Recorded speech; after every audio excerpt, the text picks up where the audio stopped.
quite clear that the emperor had no clothes. He later denied the meeting happened for a briefing. This is a wonderful thing. Now, people say, how could he write this letter basically saying that this meeting and what I said about it was a distortion of the truth? I said, because he didn't realize there was a record beforehand. And thank God, I saved the document. That is the original invitation. And in that letter, it is explicit. I talked to Woolsey this morning, and he suggested getting together. There is an active attempt being made at lower levels of government to sabotage Project Starlight, which is the initiative I started and Lawrence Rockefeller helped fund to bring all these top-secret people together and recommend these changes to the Clinton administration. And then he says, this group almost certainly has tapped your phones and is aware of most of the details of your plans. Remember, the most powerful people in the world will have a deep, compelling interest in our activities and will use everything at their disposal to effect their objective. I thought, oh, come on. This is like a bad, conspiracy novel. Except this became my life. People who did not agree with this extraordinary secrecy and made trouble for them ended up having horrific things happen. If you tell anyone who is not in this room about this project, this bullet has your name on it and it will find you. Interestingly, there was a man on my executive committee. He was a very well-known actor and singer named Burl Ives. And Burl Ives, he was a 33rd degree Mason. So all of you people who think that all these secret societies, everyone in it knows everything, they don't know anything. And he said to me, he says, we all know that Marilyn Monroe didn't die of an overdose. He said, do you know why they killed Marilyn? Mr. President, the late Marilyn Monroe. And I said, well, I didn't until I got this document. It's a virtual death warrant because she was found a couple days later. 3 August 1962, wiretap of telephone conversations between reporter Dorothy Kilgallen, who was looking into Roswell and other UFO issues, and her close friend Howard Rothberg. From wiretap of telephone conversation of Marilyn Monroe and Attorney General Bobby Kennedy.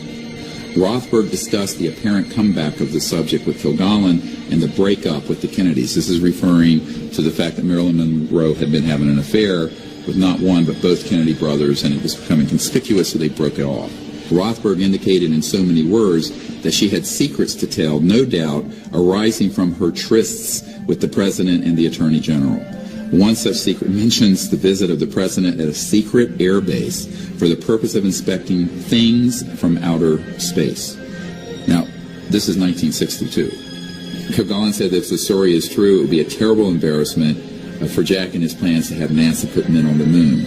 The subject repeatedly called the Attorney General and complained about the way she was being ignored by the President and his brother. Subject threatened to hold a press conference and would tell all. It's a tragic situation because she was an actress. She didn't understand the national security state and the viciousness of those who want to keep these sort of secrets. We've observed firsthand the intelligence community influencing the media when they're trying to cover this story. We have memoranda after memoranda after memoranda citing the psychological warfare and propaganda value of the subject. This is a very important thing for the public to understand. How do you keep something secret?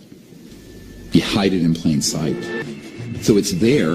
Everyone, there's 5% of the U.S. population have seen these objects. But you create an environment where the subject is so pilloried and ridiculed that no respectable scientist or doctor would want to be identified with it. And this officially was released by the CIA, talking about how they have people embedded in all the major media to change, alter, and affect stories to their benefit. You now have relationship with reporters from every underlined major wire service, newspaper, news weekly, and television network in the nation. In many instances, we have persuaded reporters to postpone, change, hold, or even scrap stories that could have adversely affected national security interests or jeopardized our sources and methods. And it goes on to then say that they have the same within academic circles. The man turned to me, and this is a board member of Time Life, and said, Dr. Greer, we basically are scribes taking dictation from the right hand of the king. The fourth estate is dead. The corruption of the media means that you have then undermined democracy and our basic constitutional protections. Because if you control the information flow through the elite media, and the only place you can get this information is through the tabloids, where they want it, because it's discredited there, or on the internet, where there's so much false information that's mixed in with the real information that you don't know what to make of it, there creates this complete confusion. And so we're sort of living in a Truman Show here. Everyone thinks we have a free press. We don't. We have a democratic process where all these sort of sensitive issues will be handled legally. We do not.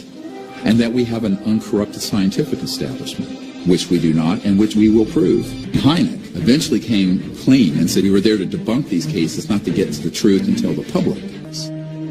And in this document, it says point blank that the people who are on this committee are answering and working with the CIA, but that can't be disclosed. And these are esteemed scientists in academic university settings. It says point blank, when there's a very strong piece of evidence, we need to set up something so we release a certain type of balloons and film it so that it will look like that, to sort of debunk it. And we need to engage astronomers and amateur astronomers and set up a sighting situation where we show them some evidence and then show them how it's debunked. Dr. Condon is an objective scientist who is heading up a committee to tell the truth, because I'm a scientist. These guys are scientists second. They're humans first. And it says it cannot be allowed to be known that Dr. Condon et al. Are actually working with the CIA for these psychological warfare and spin factors. This is in these documents. This is not a theoretical case. This is why I say you form a committee when you want to kill something. And from the very first meeting I had with the Director of Central Intelligence, I didn't need to convince him that the UFOs were real. I mean, in fact, I pulled out all this dispositive evidence that Carl Sagan would want to see. And he said, I already know this is real. But I want to know why I, the CIA Director, James Woolsey, and the President of the United States aren't being told anything about it. The why is always the hardest question to ask, and nobody asks it. And I began to explain to him what it really is. It's a big technological question. They already exist. It's not like they even have to be invented. You and I, the taxpayers, have already paid trillions of dollars, literally, in super secret black budget funding to develop these systems.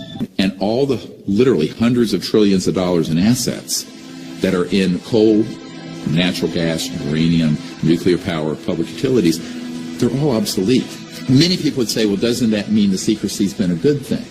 I said, well, that would be like saying we should have never come out with the automobile because the horse and buggy manufacturers would have gone out of business, or come out with computers because Royal typewriters didn't get ahead of the curve and they went out of business. And there are still files on this issue classified, top secret, from 100 years ago for the same reasons, because the macroeconomic order of fossil fuels, petrodollar, a handful of industrial elites and corporations be completely transformed. But the folks who actually call the shots in the multi-trillion-dollar global economy, they don't want to see that happen. They don't want it today, and the likes of J.P. Morgan and others back 100 years ago didn't want it. And this was to the director of the FBI from the Department of Defense in a turf war trying to get that information and then lock it up. This is not a contested document. This has been officially released. If you take that on, you're going to run into the mother of all buzzsaws in terms of the national security state. There are 5,135, I believe it is, patents that have been confiscated under national security seizures. Now, these are just the patents. And this is what happened to a lot of the huge breakthrough technologies like Stan Meyer, who had a car running on water. A lot of people don't realize that Stan Meyer had a toroidal, a donut-shaped object that put out many times more energy than you had to put into it because it was tapping into this 0-point quantum vacuum energy field. That had a national security order on it before he even got it to patent. It was seized and shut down. Who's going to stop this from happening? The president doesn't know it's occurring. The Congress oversight committees have no idea what's going on. And you have these people who are in the deep national security state who basically do what they want. The problem is most of these inventors think that the world's going to beat a path to their door. Unfortunately, Murder Incorporated beats a path to their door first. Lockheed Martin Skunk Works and EG&G and Raytheon and E-Systems and MITRE Corporation and Booz Allen Hamilton and on and on and on. I know many people who've worked in these programs. There were some very good folks like Secretary Forrestal and others who wanted to bring the subject out, but in a way where there would be contact that would be peaceful between humans and these civilizations. But there were other people who saw the big gold mine of militarism and war profiteering and the psychological warfare value. And in this document, the CIA director, Walter Smith, says, I am today transmitting to the National Security Council a proposal in which it is concluded that the problems connected with unidentified flying objects appear to have implications for psychological warfare as well as for intelligence and operations. We have to take a step back from all the jargon and all the paranoia in Star Wars movies for just a minute and realize that it's very easy to set up a false flag operation. And this is actually a well-known concept in military intelligence circles. We did it in the Gulf of Tonkin in Vietnam, where we exaggerated, if not completely staged, an attack on our naval vessels so we would stampede President Johnson and the Congress into vastly expanding the Vietnam conflict to benefit, guess who, the military-industrial complex and the war profiteers. Then you can look at Iraq. Concocted all kinds of false information about weapons of mass destruction, which Saddam Hussein did not have, and it was known in intelligence circles he didn't have. Fracture that whole part of the world, and now we have ISIS. So we have to realize the machinations and manipulations that go on behind the scenes leave us very vulnerable. And the big one is this one, where they could say, oh yes, the UFOs are real, but guess what? They're a threat. And we need to unite the world. Well, the only problem with that is that if you look at the technologies that permit for interplanetary and interstellar travel, it's 1,000 times more developed than a hydrogen bomb, which, if we were to have a massive exchange of nuclear weapons, would leave most of all life on Earth extinguished. Therefore, how could we possibly have armed conflict with another planetary system for more than a nanosecond and survive it? They know that we couldn't. But it's a way of manipulating the public through demagoguery of fear, jingoism, false nationalism, and creating a boogeyman out in space.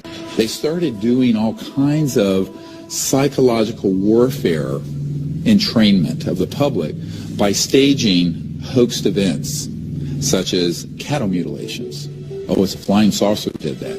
It's a covert paramilitary program, human. So if you wanted to start indoctrinating people into a false threat from outer space that Wernher von Braun warned us about, you would start staging events that look alien, but that are completely man-made, that are scary and scare the hell out of people. Inner stage left, you got these sort of anti-gravity devices with creatures that look like ETs that are actually man-made robotic systems. They're called programmed life forms. And you start doing select interfaces with the public. And then it makes it out through the movie industry and the UFO lore and the internet and what have you. And it starts creating the specter of a threat. The fact that you and I are still breathing the free air of Earth is abundant testimony to their restraint and non-hostility. Now the question is, how are these civilizations viewing us? Are they perceiving human civilization as a threat? And the answer is yes.